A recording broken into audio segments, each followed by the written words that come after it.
Hello everyone, and welcome to a new episode of iChan's Eye. I'm your host. In this episode, we're taking a more focused approach, highlighting fewer stories while exploring them more clearly and practically. As always, I'll bring you a clear and balanced summary of major global news stories, focusing on facts, context, and a neutral perspective. Now, here are the top stories from this past week. In Minneapolis, outrage has grown after federal immigration agents fatally shot Alex Preddy, a 37-year-old ICU nurse during a January 24th operation. Preddy was killed by a Border Patrol agent amid an immigration enforcement action that quickly escalated into chaos. Video footage and multiple eyewitness accounts according to family members and eyewitnesses contradict early official claims, showing him unarmed and attempting to assist others when he was shot. The immigration operation, known as Operation Metro Surge, was targeting a separate suspect, and federal officials have defended the shooting as self-defense, asserting that Preddy posed a threat, claims disputed by videos and family statements. The U.S. Department of Justice has opened a federal civil rights investigation, with the FBI leading the inquiry amid calls for accountability from local leaders and civil rights advocates. Across the U.S., vigils and demonstrations have taken place, with supporters honoring Preddy's life and demanding transparency and reform in federal immigration enforcement. The case continues to fuel national debate over the role of ICE and federal authority. As calls for accountability grow at home, attention is also turning to U.S. actions on the global stage. U.S. President Donald Trump has launched a controversial new international body called the Board of Peace, aiming to oversee parts of his 20-point plan to end the war in Gaza and potentially address other global conflicts. Trump unveiled the board's charter at the World Economic Forum in Davos, positioning himself as its lifelong chairman and inviting dozens of countries to participate. According to U.S. officials, around 20 to 25 nations, including Israel, Egypt, the United Arab Emirates, Argentina, and Hungary, have agreed to join the board so far, with others considering invitations. Some Muslim-majority countries, such as Saudi Arabia, Turkey, Jordan, and Pakistan, have also announced their participation, but the initiative has drawn criticism.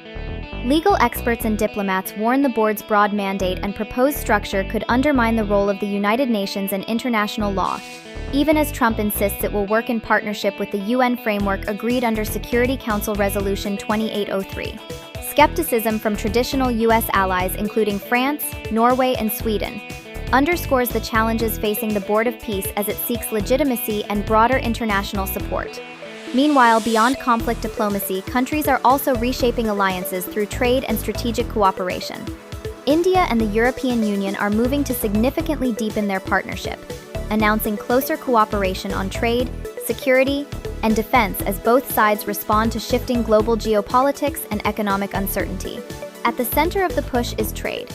The European Union is pressing India to lower steep tariffs on high-end European cars, a move that could benefit luxury automakers and help revive long-stalled trade talks. The tariff reductions also extend to wine and spirits, industries long pushing for better access to the Indian market. European officials say the deal could unlock billions of euros in new trade flows.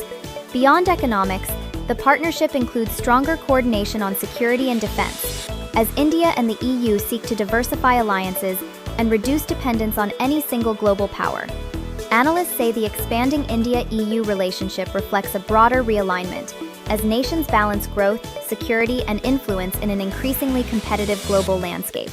Staying with international diplomacy, another major economy is recalibrating its relationship with China.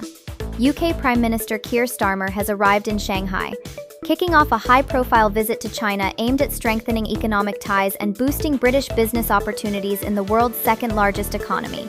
Starmer's trip comes as London seeks to balance economic engagement with concerns over trade, technology transfers, and geopolitical competition, especially as China pushes for greater influence. During the trip, officials plan to discuss trade deals, investment flows, and cooperation in emerging sectors like clean energy and AI, while also addressing human rights and security concerns. Analysts say Starmer is navigating a delicate path, seeking economic opportunity while managing political pressures at home and abroad, especially with China's global role under scrutiny. Finally, we turn to culture and public memory, where a global brand has found itself at the center of international sensitivity. the Pokémon Company has apologized and canceled a planned Pokémon card game event in Tokyo's controversial Yasukuni Shrine after a strong backlash from China, which saw the listing as insensitive due to the shrine's wartime associations. The event notice, which was mistakenly posted on the company's official event website, although organized privately, triggered angry comments on Chinese social media and critical editorials in state-linked newspapers. Pokémon apologized in both Japanese and Chinese, removed the listing, and pledged to strengthen its review process to avoid similar issues, emphasizing its mission to connect the world with Pokémon. And that wraps up this week's edition of iChan's Eye. In a world shaped by rapid change, it's easy to feel overwhelmed by negative headlines. But every institution, system, and field of learning is created by people, and meaningful reform begins with the hearts of individuals. Indian freedom leader Mahatma Gandhi is often credited with the words, "Be the change you wish to see in the world." Even in a divided world, understanding, dialogue, and empathy remain powerful tools. By listening to one another and respecting different perspectives, we can build deeper human connections and move toward a more humane global community. Thank you so much for watching.